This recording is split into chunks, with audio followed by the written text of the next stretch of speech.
అండి, నమస్తే అందరికి. సో ఈ మధ్య నేను రెస్టారెంట్కి వెళ్ళాను అనమాట తినడానికి.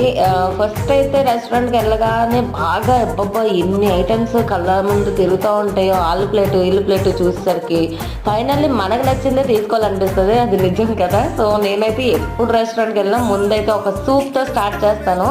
సో ఎంజాయ్ చేసాక ఇంకా స్టార్టర్ తీసుకోవాల్సిందే. బిర్యానీకి సూప్కి మధ్యలో ఒక స్టార్టర్ ఉంటే అదిరిపోద్ది. సో ఈసారి కలిపి తీసుకున్నాము. ఇవన్నీ ఎక్కడ తింటున్నా అనుకుంటున్నారా? కామత్ రెస్టారెంట్ అండి, చాలా ఫేమస్ వైజాగ్కి.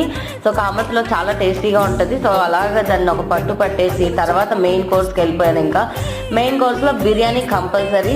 నైట్ కాబట్టి నైట్ అయితే నాన్స్ తీసుకుంటాము, కొన్నిసార్లు బిర్యానీ కూడా చూస్ చేసుకుంటాను. ఈసారి బిర్యానీ చికెన్తో పాటు అలా ఆనియన్ తింటుంటే అబ్బబ్బబ్బబ్బా మీకు కూడా నోరు ఊరుతుంది కదా. తిన్నాక బర్డ్ ఫ్లూని గుర్తు చేశారు ఇల్లు. ఇంకా చూడండి గుండె టక్ టక్ కొట్టుకుంది. చికెన్ ఒక పట్టు పట్టేసాను ఈరోజు. Have a good day.